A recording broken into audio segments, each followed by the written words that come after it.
Let's cut through the noise and get right to it, because Total this is the Chiefs kind News. of Chiefs News Today conversation that matters when everybody starts pretending the AFC is some simple little neighborhood with one tough house on the block. It is not. If you are talking Kansas City Chiefs news, you are talking about the standard. That is still the point. Patrick Mahomes changes the math. Andy Reid changes the math. And even in a year where people want to nitpick every little thing about the roster, the Chiefs are still sitting there like the one team nobody in this conference can ignore. But that does not mean the road is easy, it just means the road is familiar. The source is asking the right question here. Who is actually the biggest threat to the Chiefs in the AFC? Not who has the nicest hype reel in June. Not who looks good on a betting board when people are bored and looking for action. Who is really built to take Kansas City down when the temperature gets high and the margin for error gets tiny. That is a different conversation. That is the real conversation. And right away, you can feel why Baltimore keeps coming up. You can also feel why Buffalo keeps hanging around the edge of the picture. Those are the two teams people keep circling because they have the kind of quarterback talent and roster strength that makes you pause.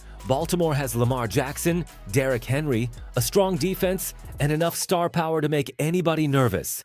Buffalo has Josh Allen, who can turn a broken play into a 70-yard panic attack in about 3 seconds. So when people start talking about the AFC race, those are the first two names that jump off the page. The catch is simple though. Being dangerous is not the same thing as being the biggest threat. That is where a lot of fan debates go off the rails. People see a roster with a few big names and immediately want to hand out a playoff crown like it is a participation trophy. It does not work that way. The Chiefs have spent years proving that the team with the loudest paper roster is not always the team standing there at the end. Kansas City has beaten that lesson into the league over and over again. That is why this whole AFC discussion is so interesting, because the Chiefs are still the team everybody is chasing, but the chasers are messy. Some of them are talented but unproven. Some of them are explosive but unreliable. Some of them look like monsters until you start asking what happens when the game gets tight and the other sideline punches back. That is where the real separation happens. That is where Chiefs fans need to pay attention. So when somebody says, well, Baltimore might be the favorite or Buffalo might be the more obvious answer, you should not just nod and move on like that settles it. You need to ask the harder question. What does that team actually look like when the pressure hits? What does that team look like when the Chiefs force them out of their comfort zone? What does that team look like when the script flips and now they have to win with discipline instead of vibes? That is the part people do not like talking about, because it is where all the weaknesses start showing up. And that is exactly why this Chiefs news conversation keeps pulling you back to Kansas City. Because every AFC contender has a resume, but not every AFC contender has proof. There is a difference between looking scary in the middle of the season and actually being the team that knocks off the champs when everything is on the line. If you are a Chiefs fan, you already know that difference matters. You have watched enough football to know that some teams are built for noise and some teams are built for January. So let me ask you straight up. When you look at the AFC, who do you trust more right now, Baltimore or Buffalo? Be honest with yourself, because that answer says a lot about how you see the race playing out. And once you answer that, the next question hits even harder. Does either one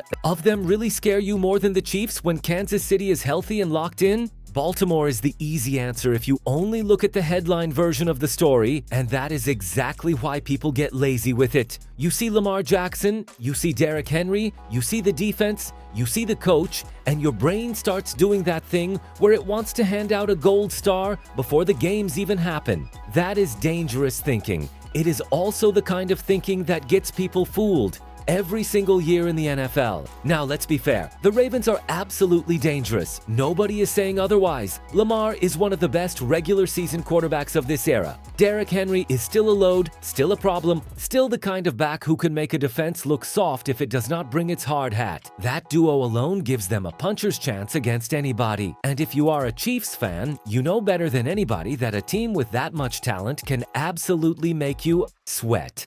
But here is where the source gets real and where Chiefs news gets interesting. Baltimore is top-heavy, older than people want to admit, and built in a way that leaves a lot of room for trouble. Once you get past the first few names, that roster does not feel nearly as bulletproof as the hype suggests. That matters. It matters a lot. Because in the AFC, the teams that survive January are usually the ones that can take a hit and keep walking. Baltimore feels more like a team that has to stay on script, stay healthy, and stay nearly perfect to make the whole thing work. And that is not not just a vibe, that is a roster construction issue. The Ravens have a lot of important players who are getting up there in age, and some of them have obvious injury questions hanging over them. Lamar has taken his share of hits. Ronnie Stanley has been the kind other. The shiny paint starts to crack a little. Then there is the playoff part, and this is where Baltimore really loses people, because the regular season is one thing, but the playoffs are where reputations either get built or buried. And right now, Baltimore's playoff reputation is not strong enough to make them the obvious answer as the Chiefs' biggest threat. That is just the truth. When the games have gotten huge, they have found ways to come apart. That is not a small detail. That is the whole detail. That is why I think the Ravens are dangerous, but not necessarily the most dangerous. There is a difference between a team that can win a bunch of games and a team that can scare you in a one-game setting.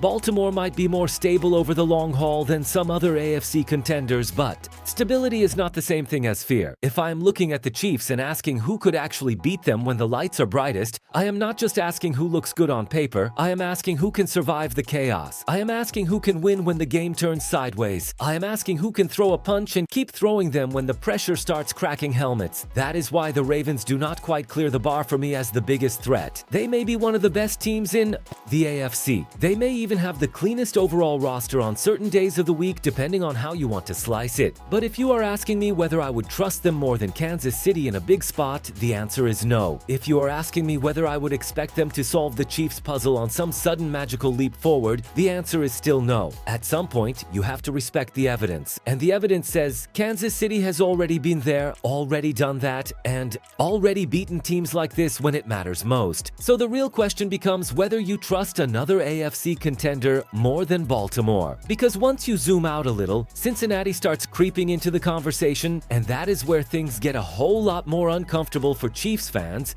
and everybody else in the conference. Now let's get to the team that makes this whole AFC conversation a lot messier. Cincinnati. Because if Baltimore is the team that looks safest on paper, the Bengals are the team that can make your stomach drop in one quarter of football. That is the difference. Baltimore can feel more balanced, more stable, more complete. Cincinnati can feel more dangerous in a way that is almost rude. One hot stretch from Joe Burrow, one breakout game from Jamar Chase, one matchup where T. Higgins starts bullying a corner, and suddenly the whole plan is upside down. That is why I actually think the Bengals deserve more fear in a one-off playoff game than Baltimore does. Not because they are the better overall team. They probably are not. Not because their defense is better. It is not.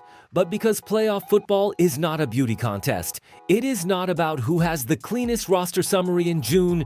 It is about who can rip your heart out in 60 minutes. And Cincinnati has already shown they can do that. They have the kind of offense that can put you in a bad place fast, and once you are in that kind of game, all the nice little theories about balance and depth start getting shoved out the window. That is the part people forget. In the playoffs, one ugly game can wreck a whole season. One busted coverage, one third and long, one receiver who suddenly cannot be covered, and now the whole thing is chaos. The Bengals are built to create that kind of chaos. Maybe they do not survive it all the way through 4 rounds. Maybe their defense gives it back too often. Maybe their margin is too thin to win the whole conference. Fine. But if you are asking me which team I would least want to see in a single elimination game, I am not rushing to sign up for Cincinnati. And that leads right to the bigger picture, which is that the rest of the AFC is a lot of noise without enough substance. Denver has people talking because of the quarterback question and the coaching setup, but that is still a question mark team. Jacksonville has some intrigue because of the coaching staff and because there is at least a real attempt to build something stable, but they are not there yet. New England gets tossed into these conversations because people love the idea of a turnaround, but being a nice story is not the same thing as being a real threat to Kansas City. The Colts, the Titans, the Raiders, the Jets, the Browns, all of them have problems before you even get to the part where they would actually need to beat the Chiefs. That is why this whole Chiefs News Today discussion keeps coming back to the same core truth.